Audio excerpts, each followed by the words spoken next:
पत्रकार मित्रों को, फोटोग्राफर साथियों को नमस्कार। आज इस प्रेस वार्ता में उपस्थित दिल्ली विधानसभा में विपक्ष के नेता आदरणीय श्री रामवीर सिंह दिधुड़ी जी, प्रदेश के उपाध्यक्ष श्री अशोक गोयल देवराज जी और प्रवक्ता श्री तेजेंद्र पाल बग्गा जी, सभी साथियों, आज बहुत ही महत्वपूर्ण विषय जो कोरोना महामारी से संबंधित इस दूसरी लहर के अंदर, जैसा हमने पहले भी बहुत सी प्रेस वार्ताओं में दिल्ली सरकार की लापरवाहियों को, उनकी खामियों को, उनके उजागर किया था और आज वही पुष्टि माननीय सुप्रीम कोर्ट द्वारा गठित ऑक्सीजन ऑडिट कमेटी ने जो रिपोर्ट दी है वो बहुत चौंकाने वाली है। आज जब पूरा देश उस कोरोना महामारी से निकलकर हम वैक्सीनेशन अभियान की ओर बढ़ चले, ऐसे में दिल्ली की अरविंद केजरीवाल सरकार कोरोना की दूसरी लहर में जब पीक था, उस समय जो नाकामियां, जो मिसमैनेजमेंट, जो उनकी सरकार की फेल्योर, उन्होंने ऑक्सीजन की फेल्योर दिखाया और इसके साथ ही साथ कोरोना के दौरान जो अस्पतालों में कमी थी, जो उनकी सरकार की कमी थी, उन कमियों को छुपाने के लिए वो लगातार ऑक्सीजन क्राइसिस की बात कर रहे थे और इसके कारण से केंद्र सरकार ने उनको दिल्ली को पर्याप्त ऑक्सीजन मिले, इसलिए दिल्ली को ऑक्सीजन दिया। ये रिपोर्ट ये कहती है कि 25 अप्रैल से 10 मई के बीच जो पीक था, उस समय दिल्ली को वास्तविक जरूरत थी उससे 4 गुना ज्यादा दिल्ली के मुख्यमंत्री और दिल्ली सरकार ऑक्सीजन की डिमांड कर रहे थे। 4 गुना यानी 209 मीट्रिक टन। ये रिपोर्ट मैं आपको दिखा रहा हूं, interim report of oxygen audit in NCT of Delhi. इस रिपोर्ट में साफ लिखा है कि किस तरह से दिल्ली सरकार ने एक पैनिक क्रिएट किया और वो है actual oxygen consumption of 183 hospitals as per data from government of NCT. ये इन्होंने अपनी रिक्वायरमेंट दी 1140 मीट्रिक टन, जबकि वास्तविकता में 209 मीट्रिक टन की जरूरत थी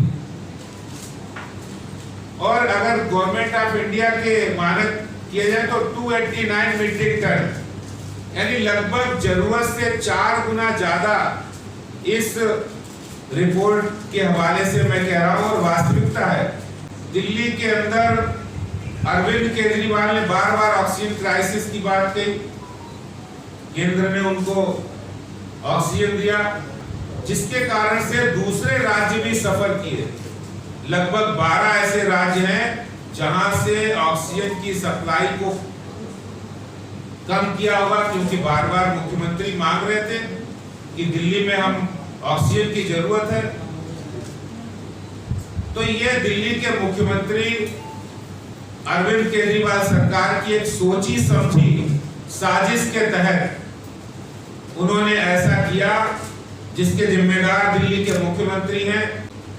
और आप देखिए, अब उस समय आपने देखा होगा किस तरह से इन्होंने बीच में कई हॉस्पिटल की ऑक्सीजन सप्लाई बंद कर दी, इन्होंने समय पे टैंकर्स नहीं प्रोक्योर किए, मिसमैनेज किया, समय पर ऑक्सीजन प्लांट नहीं लगाए जो केंद्र सरकार के द्वारा दिए गए थे, समय पर इन्होंने लोगों को, हॉस्पिटल्स को सही जानकारी नहीं दी, नोडल ऑफिसर्स इनके फोन नहीं उठाते थे, ये पूरा मिसमैनेजमेंट दिल्ली सरकार ने किया और उस सारी कमियों को छुपाने के लिए बार बार ये रोज प्रेस कॉन्फ्रेंस करते थे और ये कहते थे हमें ऑक्सीजन चाहिए, हमें ऑक्सीजन चाहिए, ऑक्सीजन दिल्ली में ऑक्सीजन संकट है, जबकि उनको ऑलरेडी पहले 491, फिर 550,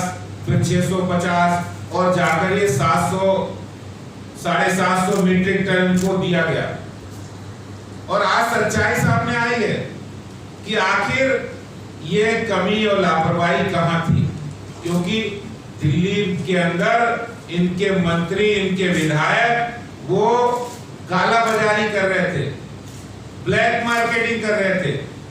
वो ऑक्सीजन कहां चली गई जो भारत सरकार ने दी थी, जबकि ये रिपोर्ट ये कहती है इतने हॉस्पिटल में 209 मीट्रिक टन की खपत हुई है, अगर हम इसको हायर साइड में लें तो 289 मीट्रिक टन, तो 1140 की आप डिमांड 4 गुना आपने क्यों की? दिल्ली के अंदर अफरा तफरी का माहौल क्यों पैदा किया? ये केजरीवाल जी आपको जवाब देना पड़ेगा। आप देखिए आंकड़ा ये कहता है, मेरे पास एक आंकड़ा है, per capita allocation of oxygen सबसे ज्यादा दिल्ली को दिया गया है। 60.98 मीट्रिक टन ऑक्सीजन पर 10,000 दिल्ली के अंदर भारत सरकार की ओर से दी गई, जबकि केरल के अंदर 6.42, Tamil Nadu 18.74 MT, Chhattisgarh 18.74 MT, Haryana 25.07 MT, Maharashtra 25.09 MT, Andhra Pradesh 37.71 MT, Telangana 53.29 MT. ये आंकड़ा ये बताता है कि दिल्ली को सबसे ज्यादा ऑक्सीजन दी गई है। और एक बात मैं कहना चाहता हूं, 3 मई को दिल्ली के अंदर 95,000 केस थे और महाराष्ट्र में भी 92,000 केस थे। वहां 275 मीट्रिक टन से उनका काम चल रहा था, सफिशिएंट काम हो रहा था। तो ये बिल्कुल स्पष्ट है कि इन्होंने ऑक्सीजन के मामले में, कोरोना की दूसरी लहर में मेडिकल इंफ्रास्ट्रक्चर हर मामले में फेल साबित हुए हैं, मिसमैनेज किया है और ये बहुत बड़ी क्रिमिनल निग्लेंसी, आपराधिक लापरवाही की है। केजरीवाल सरकार ने जानबूझकर अपनी कमियों को छुपाने के लिए, केंद्र सरकार पर दोषारोपण करने के लिए ऐसा अपराध केजरीवाल सरकार ने किया है। वो यूपी हो, हरियाणा हो, राजस्थान हो, पंजाब हो, जम्मू कश्मीर हो, हिमाचल हो, उत्तराखंड हो, उन राज्यों को ऑक्सीजन कम मिल पाई। उन राज्यों में ऑक्सीजन की कमी के कारण हजारों लोग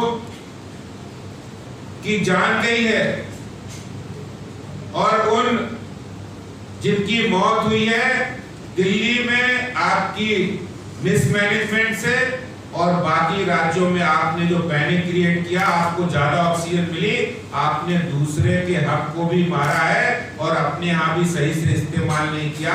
इसलिए केजरीवाल जी, ये जो हजारों निर्दोष लोग ऑक्सीजन की कमी से जो जिनकी मौत हुई है, उसका अगर कोई जिम्मेदार है तो वो दिल्ली के मुख्यमंत्री केजरीवाल है। मुख्यमंत्री के हाथ हजारों निर्दोष कोरोना से जिनकी मौत हुई, उनके खून से सने हुए हैं। इसकी सजा उन्हें मिलनी चाहिए, मुकदमा चलना चाहिए, आपराधिक लापरवाही का मुकदमा होना चाहिए, दिल्ली के मुख्यमंत्री को गिरफ्तार करना चाहिए। मैं कहना चाहता हूं क्योंकि उन्होंने बहुत बड़ी एक संवैधानिक पोस्ट पर एक मुख्यमंत्री होकर इस तरह के गैर जिम्मेदार व्यवहार किया है, इसके लिए उनको गिरफ्तार करना चाहिए। मैं आज ही कहना चाहता हूँ। कोरोना महामारी की जब दूसरी लहर दिल्ली में आई, उससे पहले दिल्ली के मुख्यमंत्री अखबारों के माध्यम से, इलेक्ट्रॉनिक मीडिया के माध्यम से निरंतर ये प्रचार कर रहे थे कि हमने कोरोना महामारी पर विजय पाली है। दूसरी महामारी के आने से पहले दिल्ली के मुख्यमंत्री एक भी वेंटिलेटर बेड अपने हॉस्पिटल्स में नहीं बढ़ा पाए। जब ये महामारी आई, दिल्ली सरकार के हॉस्पिटल्स में बेड्स उपलब्ध नहीं थे, आईसीयू बेड्स नहीं थे, वेंटिलेटर बेड्स नहीं थे, इनके पास मेडिकल स्टाफ नहीं था, इनके पास एम्बुलेंस वैन नहीं थी और इनके पास दवाई नहीं थी। और जब ये महामारी बढ़ी और बड़ी संख्या में लोग कोरोना से पीड़ित हुए, दिल्ली सरकार के हॉस्पिटल्स के बाहर लोग बेचारे धक्के खा रहे थे। मुख्यमंत्री के घर के बाहर, दिल्ली के हेल्थ मिनिस्टर के घर के बाहर धक्के खा रहे थे कि बड़ी संख्या में लोग कोरोना महामारी से पीड़ित हो गए हैं। उनको दिल्ली सरकार के हॉस्पिटल्स में ना बेड मिल पा रहा है, यदि बेड मिल भी गया है तो आईसीयू बेड नहीं है, वेंटिलेटर बेड नहीं है, दवाइयां नहीं है। जब ऐसी परिस्थितियां पैदा हो गई तो दिल्ली के मुख्यमंत्री, इनके डिप्टी चीफ मिनिस्टर और इनके जो हेल्थ मिनिस्टर हैं, उन्होंने साजिश रची कि जो आज दिल्ली के लोगों के मन में दिल्ली सरकार के प्रति जो गुस्सा है, जो आक्रोश है, हम पूछना चाहते हैं अरविंद केजरीवाल को कि आपकी सरकार ने उस कंपनी को 28 हॉस्पिटल्स में आप ऑक्सीजन सप्लाई नहीं करेंगे, इस तरह का निर्देश आपने क्यों दिया? ये तो रिकॉर्ड के ऊपर है। इसका जवाब अरविंद केजरीवाल को देना पड़ेगा। दूसरी बात हम ये कहना चाहते हैं कि चाहे बत्रा हॉस्पिटल में मौतें हुई हो, चाहे गंगाराम हॉस्पिटल में मौतें हुई हो, चाहे जयपुर गोल्डन हॉस्पिटल में मौतें हुई हो, इन तीनों हॉस्पिटल्स की मैनेजमेंट ने जो उनके पास समय पर ऑक्सीजन नहीं पहुंची, जबकि दिल्ली सरकार के पास ऑक्सीजन उपलब्ध थी, तो उन तीनों हॉस्पिटल्स की मैनेजमेंट ने कहा है कि इसके लिए अरविंद केजरीवाल की सरकार दोषी है। आज मैं दिल्ली के उपराज्यपाल से मांग करता हूं, बगैर समय गवाए तुरंत दिल्ली के मुख्यमंत्री, जो मौतें हुई हैं उसकी साजिश उनके द्वारा, उनके डिप्टी चीफ मिनिस्टर के द्वारा और उनके हेल्थ मिनिस्टर के द्वारा रची गई है, इनके खिलाफ हत्या का मुकदमा दर्ज हो और इंक्वायरी ठीक से आगे बढ़ सके। अरविंद केजरीवाल को और पूरे मंत्रिमंडल को इस्तीफा देना चाहिए, अपने पदों से त्यागपत्र देना चाहिए। आज मैं यह मांग भी दिल्ली के मुख्यमंत्री से करना चाहता हूं।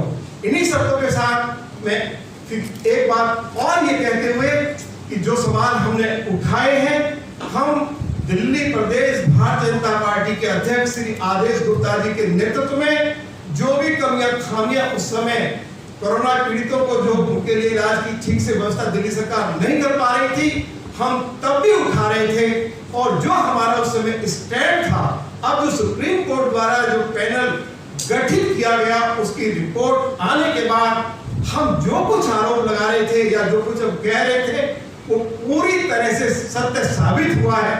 बहुत बहुत धन्यवाद।